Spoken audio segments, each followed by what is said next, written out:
Dear brothers and sisters in Christ, and friends of all faiths and beliefs, the story I am about to share with you is quite extraordinary and provides a revealing look at the state of religious freedom in the modern world.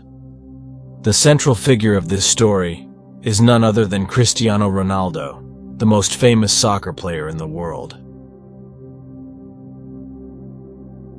Picture an electrifying evening in Saudi Arabia. The atmosphere is charged, the air thick with emotion and tension.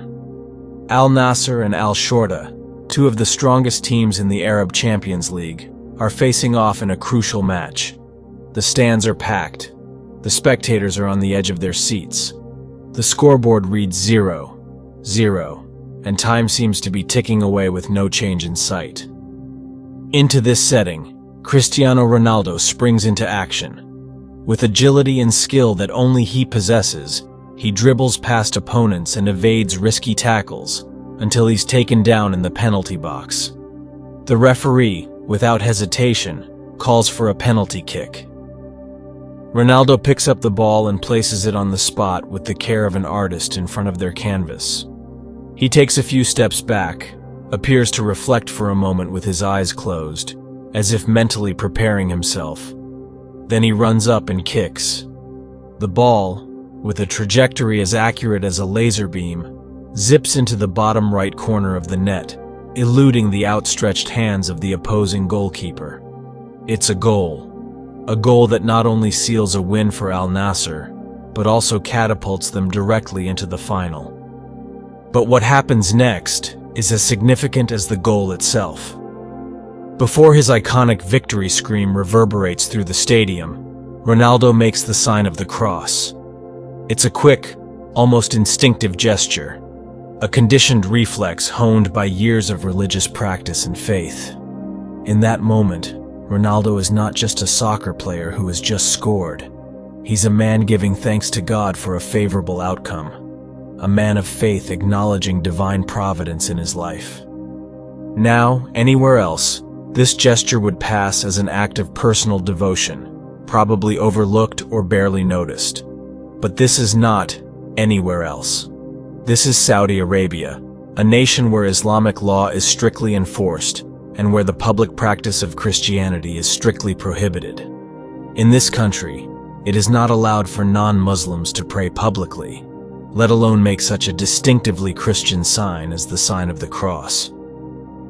Ronaldo grew up in a Catholic family in Madeira, Portugal, under the guidance of a deeply religious mother, Maria Dolores dos Santos Aveiro. Maria Dolores's faith was the bedrock of the family during hard times, the guiding light that led Ronaldo through the challenges of life. It's no exaggeration to say that faith is woven into the very fabric of his existence.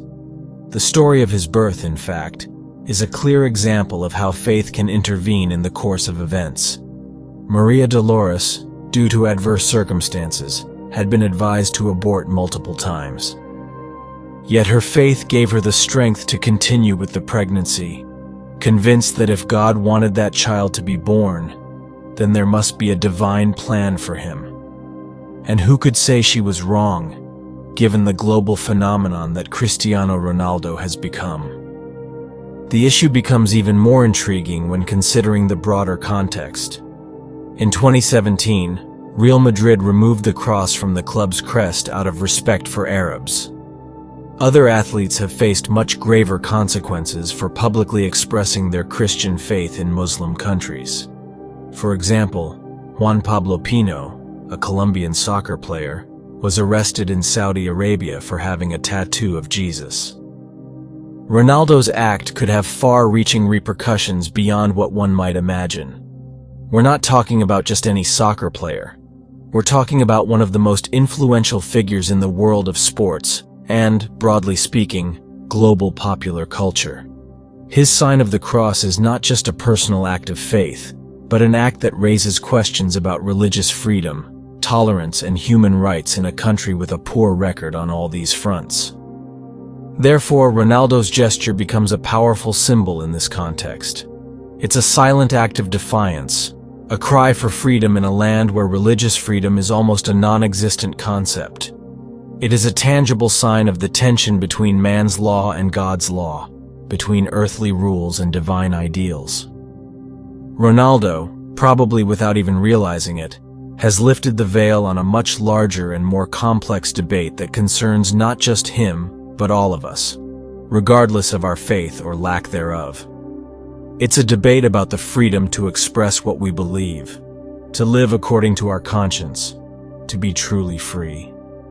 And so, the words of St. Paul come to mind. There is neither Jew nor Gentile, neither slave nor free, nor is there male and female, for you are all one in Christ Jesus. Galatians 3:28. In a world increasingly divided by prejudice, nationalism, and fanaticism, these words take on ever greater urgency. Ronaldo's sign of the cross on a soccer field in Saudi Arabia may seem like a small gesture, but it's a gesture that reminds us of the fundamental importance of religious freedom and human dignity. We invite you to share your thoughts and reflections in the comments. Don't forget to subscribe to the channel to stay updated and become part of this growing community of faith and prayer.